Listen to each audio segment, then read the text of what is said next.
Truly breaking news from the Middle East. The United States of America and Israel have just carried out 2 waves of air and missile strikes against Iran. Key military and administrative facilities of the Ayatollah regime are under fire, including, of course, in the country's capital, Tehran.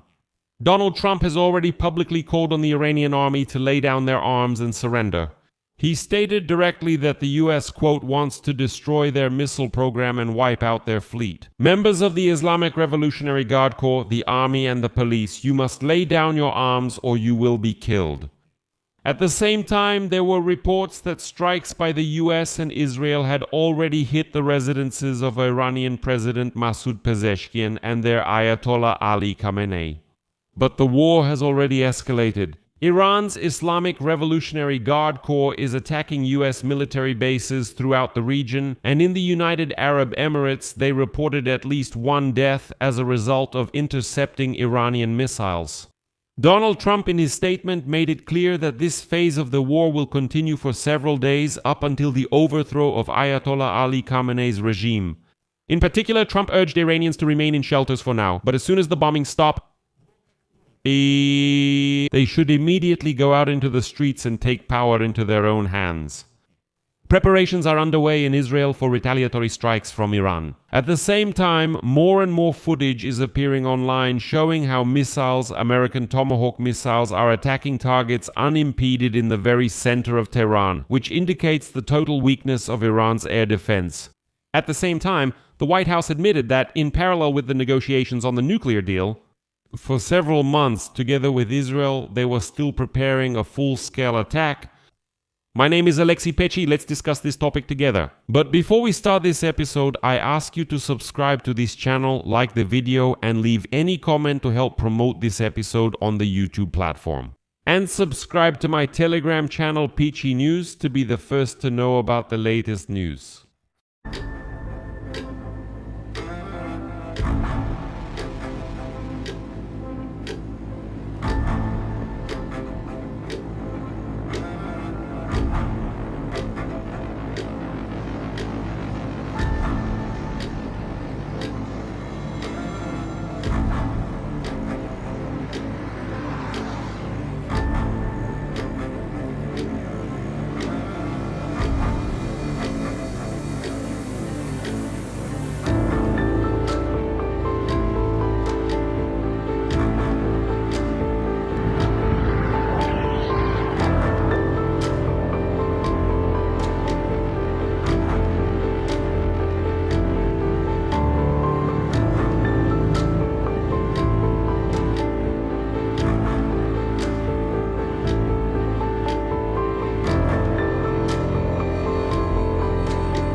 So, as I mentioned in previous episodes, it was Israel that carried out the first attack on Iran.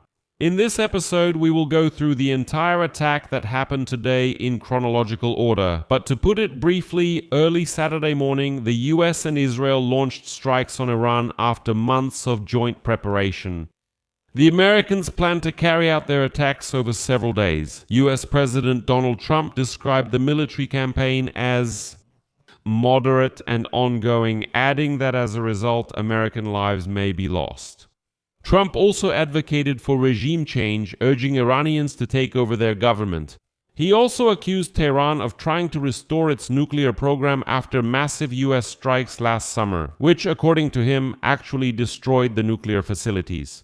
The Islamic Revolutionary Guard Corps of Iran announced the start of the first wave of large-scale missile and drone attacks on Iran. And there are reports of numerous explosions in Dubai, as well as in Bahrain, the United Arab Emirates, and Qatar, where American bases are located. Now let's delve into these events and lay them out chronologically. According to the Israeli Minister of Defense, Israel Katz, early Saturday morning, Israel carried out a so-called preemptive strike on Iran, while simultaneously declaring a state of emergency across the country. Because now Israel is expecting retaliatory actions from Iran using drones and ballistic missiles. This Israeli strike was, of course, coordinated with the United States of America and targeted Iran's ballistic missiles and missile launchers. In the first minutes of the attack, according to the state news agencies Fars and IRNA, explosions were recorded in the Iranian cities of Isfahan, Qom, Laristan, Karaj, and Kermanshah, and Tabriz, as well as in the capital Tehran. In addition, the US is also attacking ships of the Islamic Revolutionary Guard Corps in the Gulf of Oman, where, I remind you, they conducted military exercises with the Russians the day before. At the moment when the US entered the war and began to massively attack Iran today, a US representative stated that currently the US strikes are focused on military targets. And the main goal of the strikes is counteraction, countering the Iranian military threat and protecting American troops. The entire operation is formally characterized as follows. The US has taken measures to protect American military personnel in the region. This is exactly what we were talking about. That is, Trump wants Israel to launch the first strikes against Iran. Iran undoubtedly began attacks on American bases in response, and so the US is technically not the first to attack Iran, but they strike back to protect Americans. But this is necessary to present the attacks to voters specifically as self-defense.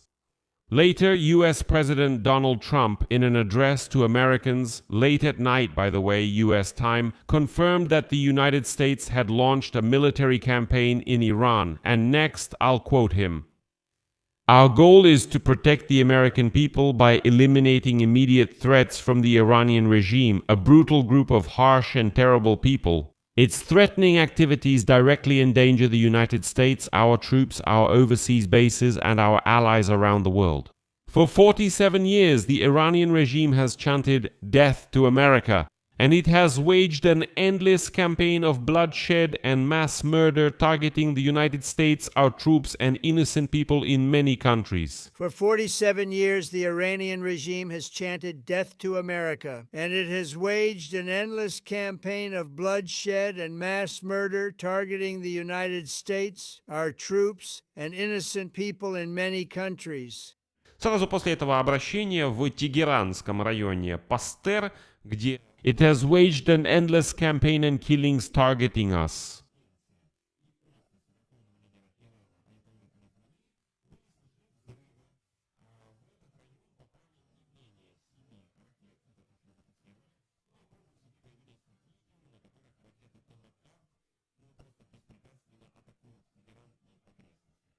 Also, Trump stated that the military campaign would last several days. Quote, "The United States Armed Forces are conducting a large-scale and ongoing operation to prevent the threat from this extremely brutal and radical dictatorship to America and our core national security interests.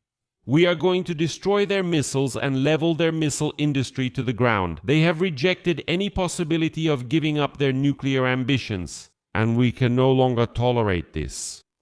But at the same time, Donald Trump warned that as a result of his military operation on Iranian territory, American lives could still be lost. And here is another quote from him. "The Iranian regime seeks to kill. The lives of brave American heroes may be lost, and we may have casualties. That often happens in war. But we are not doing this for the present moment. We are doing this for the future, and this is a noble mission. The United States has taken every possible step to minimize the risk to American personnel in the region." At the same time, Trump openly called for the overthrow of the Ayatollah regime in Iran. This is the first time he has done so publicly. Trump urged Iranians to take control of their government after the completion of US military operations. The point is that Trump, addressing the Iranians, said that while the bombing is ongoing, of course, stay in shelters, but as soon as it stops, it's your turn to act. Go out and seize power while the government is very fragmented and broken. Next is a quote from Trump. "When we are done, take control of your government. It will be in your hands. This is probably your only chance for many generations. For many years you asked America for help, but you never received it. No president was willing to do what I am ready to do today. And now you have a president who is giving you what you want, so let's see how you respond. America supports you with overwhelming force and crushing power. Now is the time to take your destiny into your own hands and discover the prosperous and glorious future that is already so close. Now is the time for action. Don't miss it. And here I'll pause, and forgive me, I'll digress a little. In the comments under my videos, you often accuse me of writing headlines that supposedly mislead you.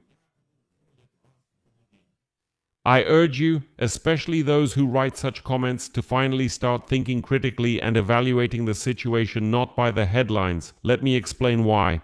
Because yesterday, on February 27th, many media outlets were repeating the words of Iranian and Omani officials that supposedly the negotiations in Geneva with the Americans went wonderfully, perfectly.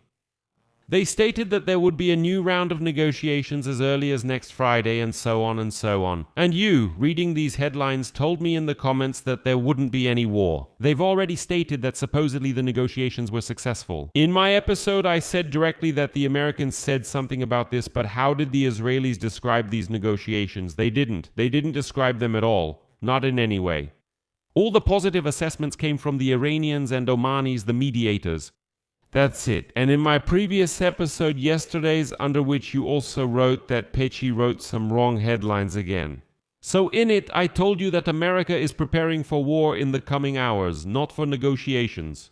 I pointed out that Trump summoned the 2 top U.S. Army generals to report on the Army's readiness for war. That sources in the U.S. say the Iranians rejected the American deal and there will be no further negotiations. That Israel is not opening bomb shelters and activating air defense systems for no reason. It's no coincidence Iron Dome systems are appearing near the Knesset and elsewhere. Right now, just watch my previous episode and tell me that I was wrong. Especially those who wrote such comments about the headlines. So next time you write about how bad my headlines are, ask yourself, am I thinking critically at this moment? Maybe you shouldn't judge something by its headline, but by its substance. But let's get back to the current situation. At the moment, airstrikes are being carried out with Tomahawk cruise missiles from the American fleet in the Gulf of Oman, as well as by Israeli aircraft. So far, the strikes have hit the provinces of Kermanshah, Tehran, Qom, Ilam, East Azerbaijan, and Lorestan. And now there is a lot being written about an attempted assassination of Iran's military and political leaders, including President Pezeshkian, leaders of the Islamic Revolutionary Guard Corps, intelligence leadership, and even Supreme Leader Ali Khamenei and his advisors. But there is no public or official information about this yet. Iranian media just a few minutes ago reported that Iran's President Masoud Pezeshkian is alive and the Ayatollah or the Rahbar is in a safe place. So yes, there really was an attack on their residences, but they survived. At the same time, the Iranian state news agencies ISNA and IRNA were subjected to cyber attacks. Well, about 2 hours after the first wave of strikes on Iran, a series of explosions went off again in Tehran, Ilam, and Tabriz. Israel reported missile launches in their direction. Some of them are intercepted while still approaching in Jordanian airspace. Explosions were heard in the areas of Tel Aviv and Haifa. There are also reports of apparent alerts at U.S. naval facilities in Bahrain. A missile was shot down over Qatar, and missiles are reportedly attacking American bases across the region. It is confirmed that Iran has struck the U.S. naval base in Bahrain. Missile strikes have also been recorded on U.S. military bases in the Emirates.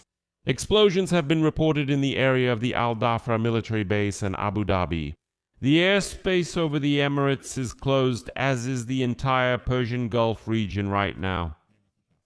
Thus, launches or strikes on U.S. military facilities in Qatar, Bahrain, and the United Arab Emirates have been confirmed. By the way, this is the largest military base. During the 12-day war in 2025, only the Al Udeid air base in Qatar was struck. The Emirates are now reporting their first casualty. According to the Fars news agency, citing the Islamic Revolutionary Guard Corps, Iranian missile strikes targeted the Al Udeid air base in Qatar, Al Salem in Kuwait, Al Dhafra in the Emirates, and the U.S. 5th Fleet base in Bahrain. But later it finally became clear why the U.S. called for the safety of its citizens not only in Iran and Israel but also in Iraq. There are reports of an explosion in the area of the headquarters of the pro-Iranian Popular Mobilization Forces south of Baghdad in Iraq.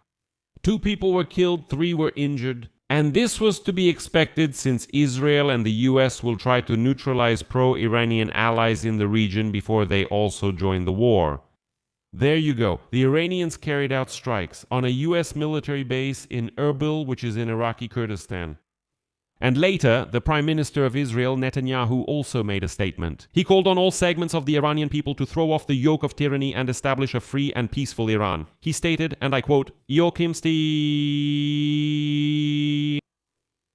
Our joint actions will create the conditions for the brave Iranian people to take their fate into their own hands." Well, in short, the essence of the war is regime change in Iran. Both the Israeli and American sides say that the war will last at least several days. American Senator Lindsey Graham, an ally of Donald Trump who has been advocating for war against Iran for several weeks, called the joint American-Israeli operation necessary and long overdue. Quote, "Kami bidi ensi bo o." The end of the largest state sponsor of terrorism is near. God bless President Trump, our military, and our allies in Israel. Freedom to the long-suffering Iranian people. This operation is necessary and long overdue. And by the way, I should note here that the White House has basically prepared yet another pretext for themselves to start a war. Because the day before, the US State Department basically adopted a stance that Iran is recognized as a state sponsor. I don't remember the exact wording, but the point is that Iran takes people hostage, detains them, just like the Russians do, by the way, and then uses the hostages for diplomacy. So, this is an extremely serious violation of international law. According to the Israel Defense Forces, in the lead-up to the joint strike campaign against Iran between the United States and Israel, there was close and coordinated planning for several months. The goal of the campaign, quote, is to completely undermine the Iranian regime and eliminate existential threats to Israel. At the same time, the Iranian army stated that after the strikes on Iranian cities, it would teach Israel and the United States a historic lesson. As we have already stated, any base in the region that provides assistance to Israel will become a target of the Holy Islamic Republic and our armed forces, and we will show no hesitation. In general, the war is obviously just beginning and it will last for quite a long time because very ambitious goals have already been declared. The overthrow of the Ayatollah regime is truly a serious declaration, and Donald Trump and Israel will essentially have to live up to it.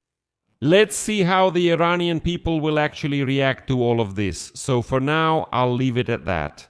Share your opinions and conclusions in the comments below this episode. Subscribe to the channel so you don't miss new episodes, click the bell, and don't forget to like. Friends, if you found this episode interesting or useful, I ask you to support the work of this YouTube channel financially with your donation or a paid sponsorship subscription. Use the links and details in the video description or the QR code on your screen. That's all for now. Take care. Goodbye, everyone.